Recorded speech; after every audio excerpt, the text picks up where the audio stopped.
Deixa eu falar de uma polêmica agora, Felipe Monteiro, porque o negócio está pegando, hein? Empresas de planos de saúde pretendem levar à Agência Nacional de Saúde Suplementar uma proposta de alteração no rol de cobertura para o tratamento de pacientes com transtorno do espectro autista e outros transtornos globais do desenvolvimento. Segundo a Abranja, a associação que reúne mais de 100 companhias, o setor se queixa das mudanças regulatórias adotadas nos últimos anos pela ANS, como, por exemplo, a resolução que tornou obrigatória a cobertura de qualquer técnica ou método indicado pelo médico assistente e a liberação de consultas ilimitadas em terapias como, por exemplo, a fonoaudiologia e também a psicologia. Essa briga em relação ao autismo não é nova, Ricardo. Eu quero muito entender como é que você enxerga isso. Olha, Paulinho, primeiro eu acho que é muito difícil se padronizar o tratamento, porque o autismo é um espectro. Então, tem vários graus ali dentro e aí a gente não consegue criar uma padronização dentro desse processo. Por outro lado, é interessante a gente também observar que tem aumentado muito o número de fraudes.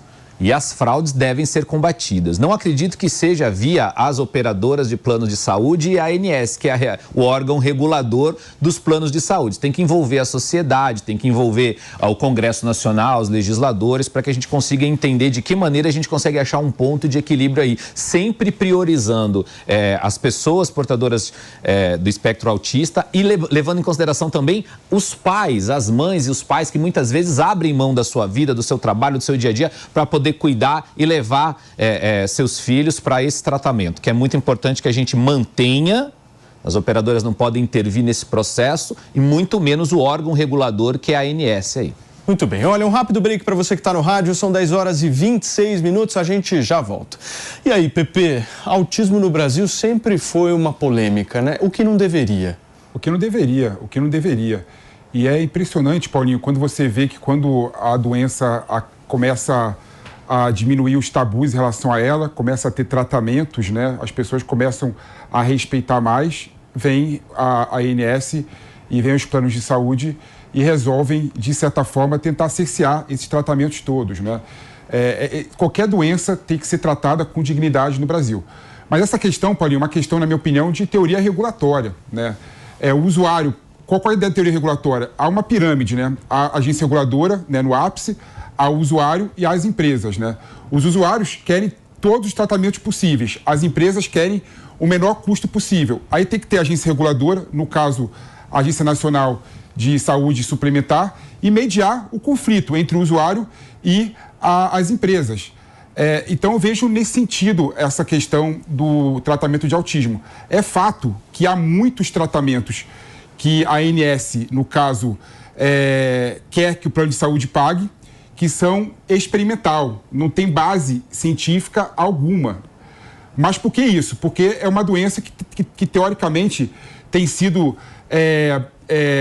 cuidada de uma forma inicial, né? Porque o tratamento é novo. Então, o que acontece, né? Realmente, os planos de saúde têm que discutir na ANS para ter todo o tratamento uma base científica, né? Porque não adianta a ANS querer obrigar o plano de saúde a dar o tratamento integral. Integral, quando eu falo, não é de todas as formas. Integral, que eu digo, são aqueles tratamentos experimental, sem nenhuma base científica e empírica, né? Porque isso gera o aumento do custo do plano de saúde. Gerando aumento do custo do plano de saúde, você aumenta toda a carga do sistema, não é? Aumenta o plano de saúde para todo mundo, criando distorções e criando desigualdade. Então, o que tem que ter aí, Paulinho, é uma discussão profunda e científica, com base científica, para dar o tratamento digno para quem tem espectro autismo. Então, Pepe, eu acho que um ponto relevante dessa tua fala, da gente buscar entender, antes de qualquer coisa, da gente discutir plano de saúde, da gente discutir essa política pública toda, é a gente deixar claro para a sociedade que autismo não é doença. O autismo não é uma doença. O autismo é apenas uma condição que foi imposta a um ser humano no início da sua vida, que infelizmente faz com que ele tenha um convívio social completamente diferente de várias outras pessoas. Mas isso não é uma doença. O problema é que às vezes a gente interpreta como se fosse uma doença, mas não é. É um erro comum que acontece na sociedade. Ju, eu quero te ouvir sobre isso. Como é que os planos de saúde deviam se comportar nesse caso, hein? Paulo, essa é uma discussão que a gente precisa enfrentar. A Alexa está aqui discutindo comigo também. Nós estamos vivendo uma pandemia de autismo e o Brasil, os nossos estudiosos, os médicos, eles estão ainda entendendo esse fenômeno, né? Inclusive, a Fiocruz tem uma linha muito clara de buscar entender o que está acontecendo, se está aumentando ou não, né, o número de pessoas autistas. Agora, do ponto de vista do plano de saúde, a gente precisa entender que tudo tem um custo. Então, não é uma discussão simples no sentido de vamos providenciar todo o tratamento necessário. Por quê? Quanto mais consultas, quanto mais terapias, mais caro se torna o plano de saúde. Então, quando os planos de saúde apresentam essa conta, eles estão trazendo o lado da matemática, porque a conta precisa fechar e o plano de saúde ele é custeado por todas as pessoas que acabam aderindo a ele. Então, a gente já viu algumas audiências públicas na Câmara dos Deputados, essa é uma questão regulatória, mas a cada procedimento que se torna obrigatório, mais caro se tornará o plano de saúde.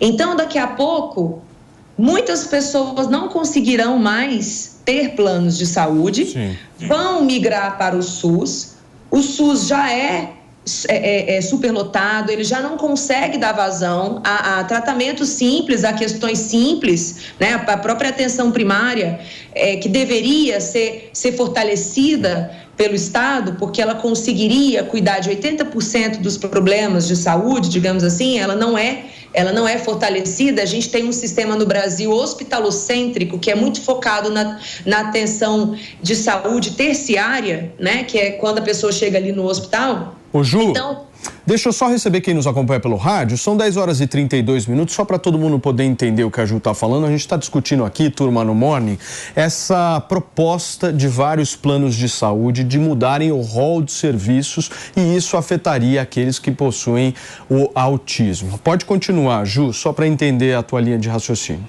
Então, Paulinho, existe essa conta, né?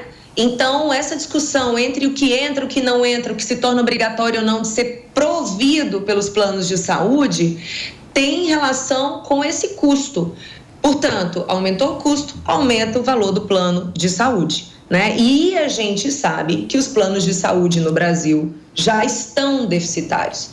Então, eu temo muito para que daqui a pouco muitos desses planos se retirem do mercado porque não conseguem fechar a conta, diminuindo a oferta de plano de saúde. A gente sabe, né, que ficaremos reféns de poucos, e a gente sabe que isso acarretará no aumento dessas mensalidades cobradas, e daqui a pouco menos pessoas conseguirão pagar. É só isso. Sim. Não é uma discussão de ser bonzinho ou ser maldoso, é fechar a conta matemática. Olha só, gente, uma definição aqui, Pepe, interessante. O que é uma doença? Uma doença é toda alteração biológica do estado de saúde de um ser que se manifesta por um conjunto de sintomas perceptíveis ou não. É tudo aquilo que causa enfermidade, mal ou moléstia. Doença. Transtorno. Transtorno são condições de ordem psicológica e ou mental que geram comprometimento na vida normal de uma pessoa. Então é por isso que autismo é enquadrado não como uma doença, mas sim como um transtorno que a pessoa adquire. Ricardão. Paulinho, uma dificuldade grande encontrada pelas famílias de pessoas do transtorno do espectro autista, e que eu vejo nessa discussão desse tipo, é que eu acho que a Ju falou muito bem da necessidade desse equilíbrio. Porém, uma grande preocupação das associações de familiares e de pessoas com transtorno, que eu tenho muito contato, inclusive, com essa comunidade, é o seguinte: dentro da Agência Nacional de Saúde Suplementar, os diretores, muitas vezes, são indicados por operadoras de plano de saúde. Essas próprias operadoras estão levando seus questionamentos para a ANS. Então, o órgão regulador pode não estar no ponto de equilíbrio para decidir de maneira mais equânime entre as famílias e os planos de saúde. Isso é uma grande preocupação das famílias. Vale lembrar que quando houve a derrubada lá da questão do rol, foi no STF e depois no Congresso Nacional.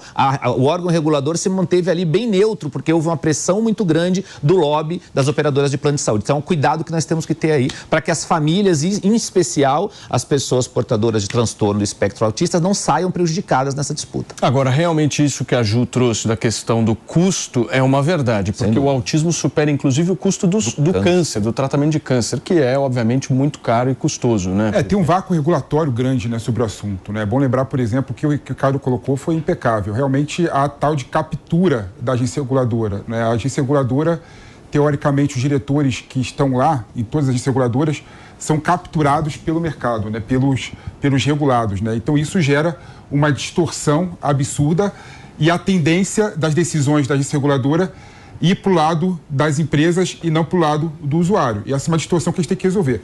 Agora, em relação à questão do transtorno do autismo, né, é bom lembrar que há um vácuo regulatório impressionante na ANS. Por quê? Porque como grande parte do tratamento são experimentais, não é? O que acontece é que a legislação deu amplo tratamento para as pessoas de transtorno autista. Ou seja, o que o médico receitar, o plano de saúde é obrigado a cumprir, não é? E há vários tratamentos que não têm base científica alguma. Então, a agência reguladora tem que exercer o seu papel de mediar essa questão e, por base da ciência, tentar encontrar um meio termo para dar um tratamento digno para as pessoas que têm transtorno autista. Sim. E não gerar uma distorção de custo no sistema de saúde.